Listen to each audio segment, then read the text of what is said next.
العالمین والصلاة والسلام علی رسول الکریم اما بعد۔ معزز سامعین کرام، آج کا ہمارا موضوع ہے صدقہ فطر۔ جیسا کہ ہم اور آپ بخوبی جانتے ہیں کہ رمضان المبارک کا مہینہ چل رہا ہے، جہاں رمضان میں اللہ رب العزت نے ہم اور آپ پر روزے فرض فرمائے ہیں۔ اسی طریقے سے رمضان المبارک کا دوسرا عمل اللہ کے نبی صلی اللہ علیہ وسلم کی طرف سے ہمارے اور آپ کے لیے تراویح کو سنت مؤکدہ قرار دیا گیا ہے۔ اسی طریقے سے رمضان المبارک کی اس مبارک مہینے میں اللہ کے نبی صلی اللہ علیہ وسلم نے ہمارے اور آپ کے لیے ایک اور حکم فرمایا ہے، وہ ہے صدقہ فطر۔ صدقہ فطر کے تعلق سے اللہ کے نبی صلی اللہ علیہ وسلم نے ارشاد فرمایا۔ حضرت عبداللہ بن عباس رضی اللہ تعالیٰ عنہ فرماتے ہیں کہ فرض رسول اللہ صلی اللہ علیہ وسلم زکاة الفطر طہرۃ للصائم من اللغو والرفث وطعمة للمساکین من ادھا قبل الصلاة فهي زکاة مقبولة ومن ادھا بعد الصلاة فهي صدقة من صدقات۔ حضرت ابو داؤد شریف کی روایت ہے، حضرت عبداللہ بن عباس رضی اللہ تعالیٰ عنہ نقل فرماتے ہیں کہ اللہ کے نبی صلی اللہ علیہ وسلم نے صدقہ فطر کو ضروری قرار دیا ہے، لازم قرار دیا ہے روزہ دار کے لیے، تاکہ روزہ میں جو لغو بات ہم سے ہو گئی ہے،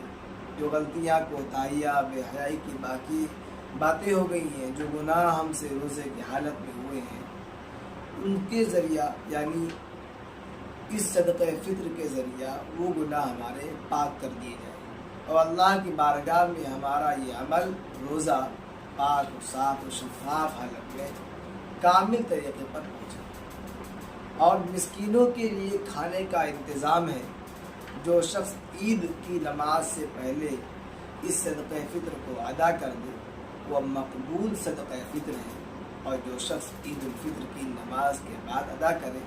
وہ ایک عام صدقے کی حالت کی طرح ہے۔ معزز سامعین، اللہ کے نبی صلی اللہ علیہ وسلم کے زمانے میں صحابہ کرام رضوان اللہ تعالی علیہم اجمعین اعمال صالحہ میں اور خصوصاً رمضان المبارک کے اہتمام میں بڑھ چڑھتی، ایسے ہی صدقہ فطر کا ہی حساب ہے کہ اللہ کے نبی صلی اللہ علیہ وسلم نے صدقہ فطر جو ہمیں اور آپ کو واجب فرمایا ہے، اس کی دو وجہ ہیں۔ اول تو یہ کہ جس طریقے سے ہم تمام مالداروں کے لیے عید کی ایک عظیم خوشی ہے اور اسلام میں عظیم خوشی کا ایک مقام عید کو حاصل ہے، ایک تہوار کے طور پہ اسلام نے دو تہوار جو ہمیں دیے ہیں وہ عیدین یعنی عید الاضحیٰ اور عید الفطر۔ تو عید الفطر میں ہمارے غرباء، مساکین اور یتیموں کے انتظام کے لیے اللہ رب العزت نے ہمیں اور آپ پر یہ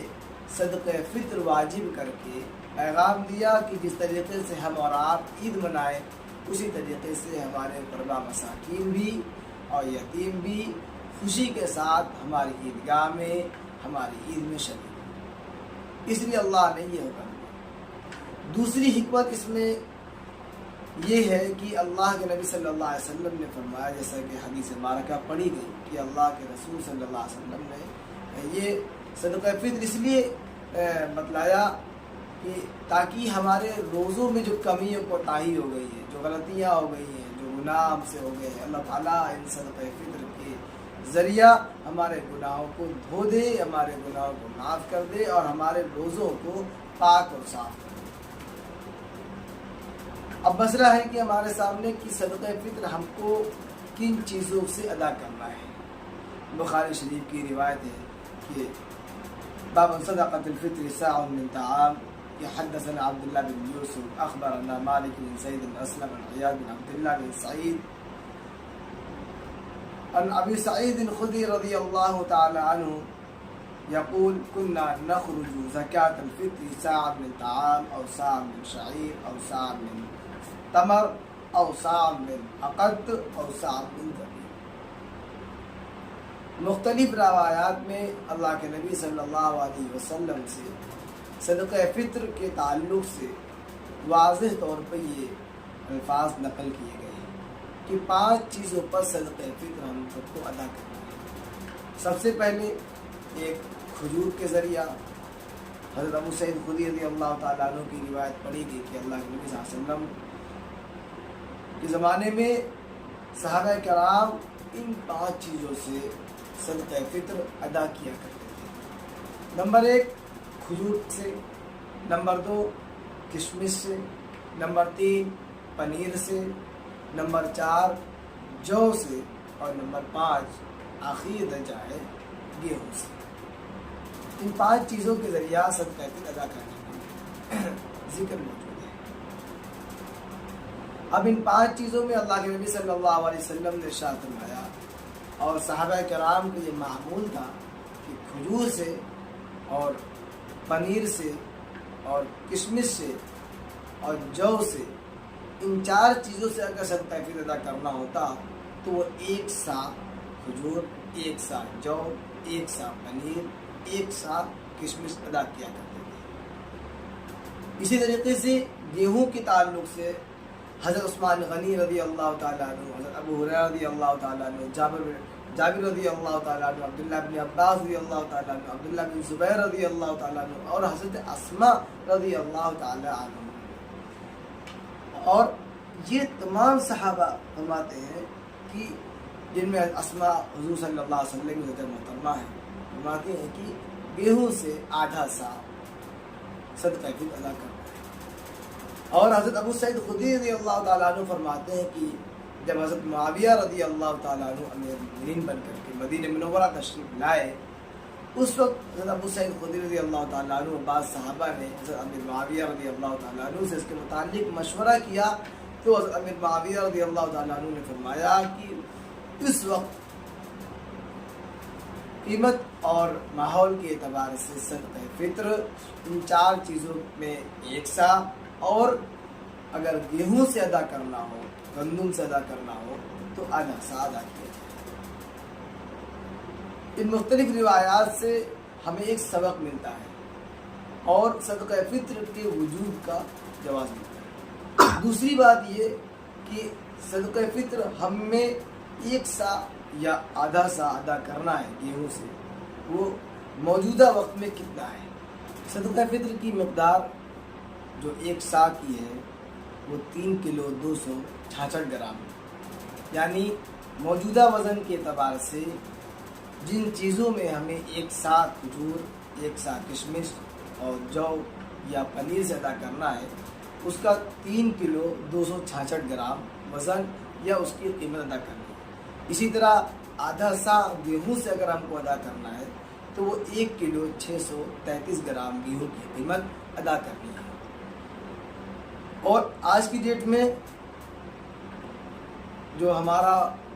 وزن ہے، اس وزن کے اعتبار سے لکھنؤ اور اس کے اطراف کی جو قیمت ہے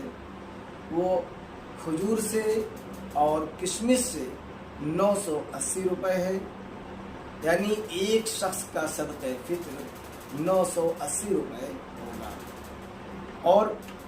اس سے کم درجے کا پنیر ایک شخص کا صدقہ فطر 915 روپے ہے. اسی طریقے سے اس سے کم درجے کا جو 115 روپے ہے. اور سب سے کم درجے کا جو صدقہ فطر ہے وہ گیہوں پر ہے، یعنی گندم پر جو آدھا سا ہم کو دینا ہے، اس میں ایک آدمی کا صدقہ فطر یہ گیہوں کے ذریعہ 50 روپے ہے. اور جو حضرات یعنی شہر والے یا اس طریقے سے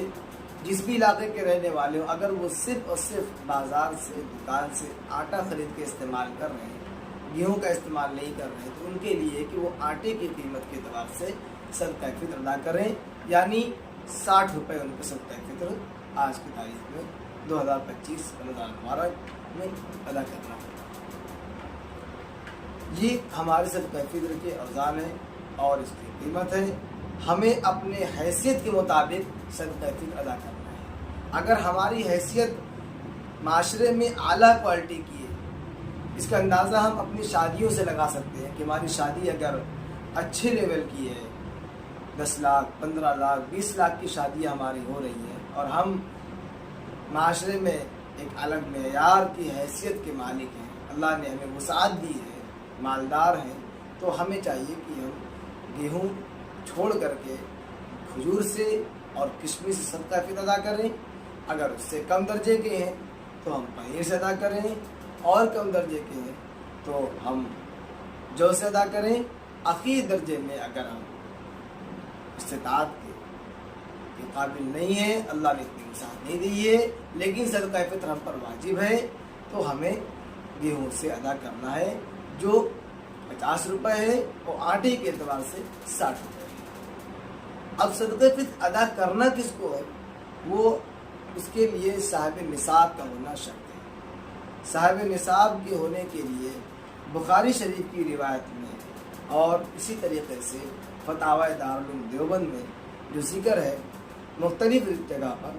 612 گرام 360 ملی گرام چاندی یا اس کے وزن کے برابر اس کی قیمت کے بقدر سونا، چاندی، مال، روپیہ، پیسہ اگر ہے آپ کے پاس، جس کی قیمت موجودہ آج کی تاریخ میں تقریباً 59,000 روپے بن رہی ہے۔ اگر کسی کے پاس 59,000 روپے کی مالیت ہے اور زکوٰۃ میں اس مالیت پر یعنی نصاب مال پر سال میں گزرنا شرط ہے، مگر صدقہ فطر کی ادائیگی میں مال پر سال میں گزرنا شرط نہیں ہے۔ اگر کسی کے پاس